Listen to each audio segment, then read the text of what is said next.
Okay, let's get into it.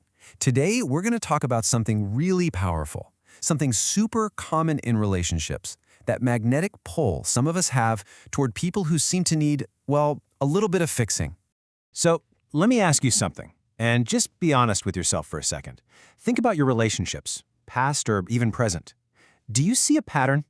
A tendency to end up with people who are always in some kind of crisis or who really need your help to get by? Folks who just seem kind of broken? If any of that sounds familiar, then yeah, you're definitely in the right place.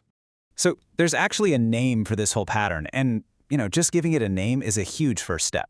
We're going to call it the fixer-upper attraction. And listen, the key words here are pattern and significant. This isn't just about, being a nice person who helps their partner change a tire. No.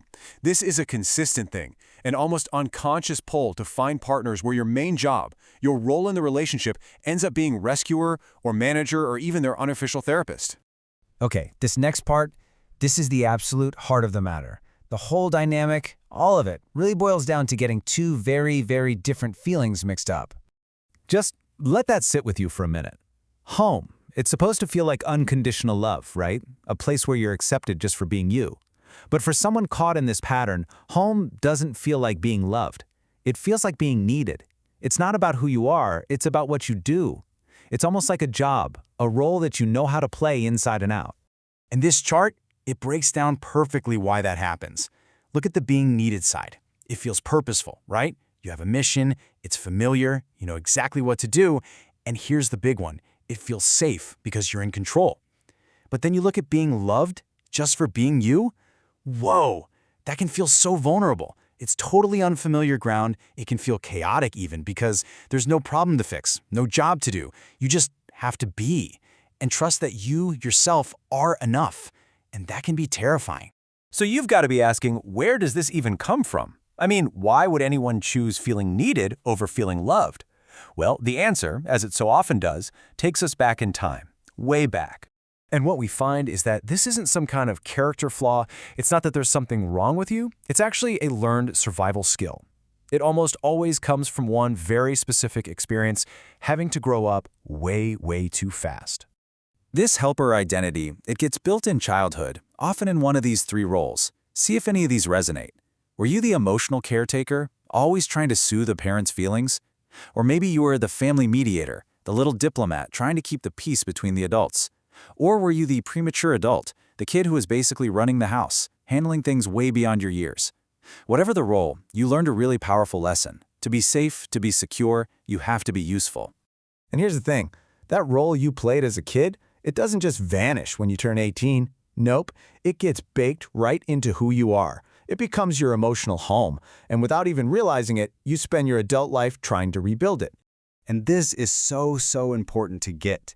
A lot of people might look at this and think, oh, they're just addicted to drama. But that's not it at all. It's not about looking for chaos.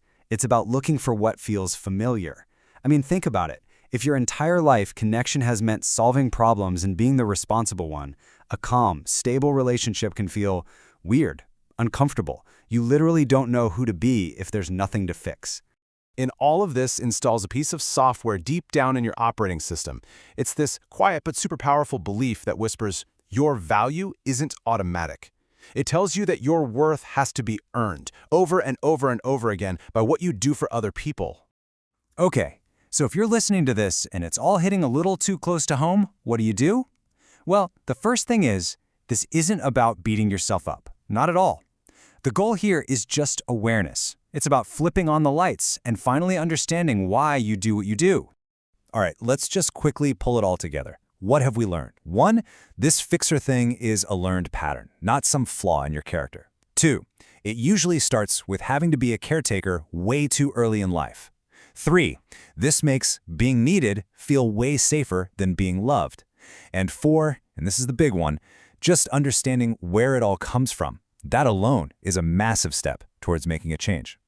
So I'm going to leave you with one final thought to chew on. A question that really gets at the heart of that deep-seated belief we were talking about. Just ask yourself this.